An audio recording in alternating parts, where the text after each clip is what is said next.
Nobody in Umuoka village slept well after that python died. At first, we thought it was just another wild snake. We were wrong. It happened on a hot afternoon when 3 hunters, myself, Chibuzo, and Musa, went deep into the forest searching for antelope. That was when we saw it. The python lay coiled beneath a fallen iroko tree. It was massive, longer than a canoe. Its skin shimmered like wet charcoal. Chibuzo froze. "Have you ever seen a snake this big?" he whispered. Before any of us could stop him, Musa raised his Dane gun and fired. The sound ripped through the forest. The python thrashed violently, crushing shrubs and snapping branches in its rage. I threw my spear. It struck its head.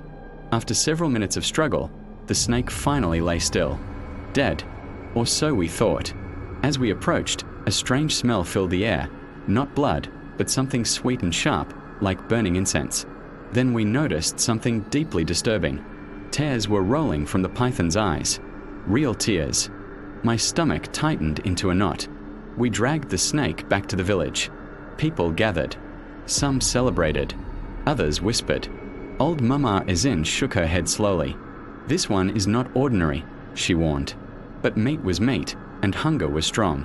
The python was cut into pieces and shared among the families who had helped carry it. That night, the dream started. I dreamt of a man standing beside my bed, dripping wet, his eyes glowing with a faint yellow light. He said nothing. He only stared, his gaze pinning me to the mattress. I woke up screaming. Across the village, others had similar dreams. Children cried in their sleep. Dogs howled until morning, their calls filled with a terror I'd never heard before. By the 3rd day, chickens began dying mysteriously. Then goats. They were found stiff, their bodies marked with strange, circular bites. And every evening, as the sun went down, a foul swamp-like smell drifted through Umuoka, clinging to everything. On the 4th day, a stranger arrived. He was tall, dressed in black from head to toe. His skin looked unnaturally smooth, almost polished like river stone. He carried a walking stick carved in the shape of coiled snakes. He greeted no one. He walked straight to the village square and asked calmly, his voice echoing in the sudden quiet, "Who killed my brother?" Silence swallowed the air. Chibuzo laughed nervously. "Brother, we killed a snake." The man turned slowly. His eyes flickered, catching the light like polished gold. "Exactly." My heart dropped. He said his name was Abina. He claimed he had been traveling when his brother stopped responding to spiritual calls. He described the python in perfect, chilling detail. Its scarred tail, its single broken fang, even the exact place where Musa's bullet had struck.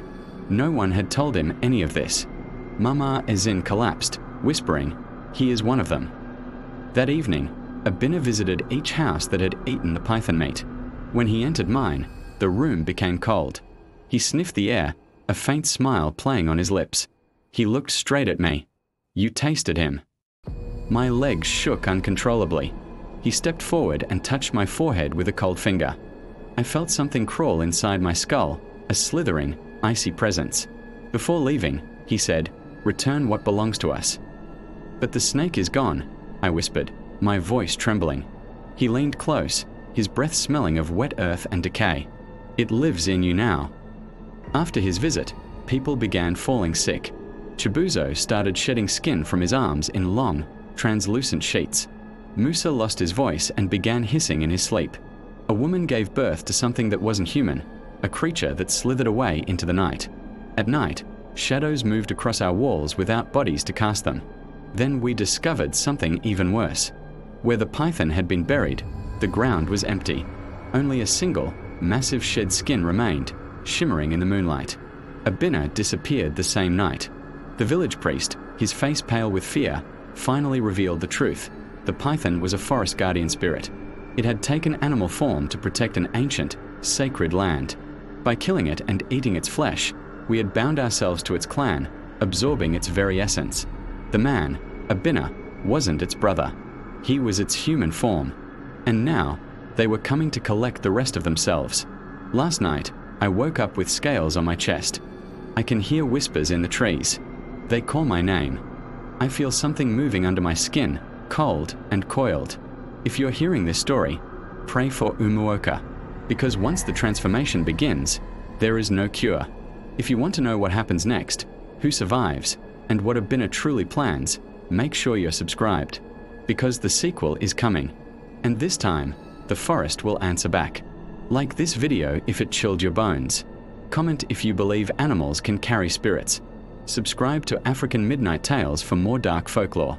And share this story with someone brave enough to listen after midnight, because some hunts never end.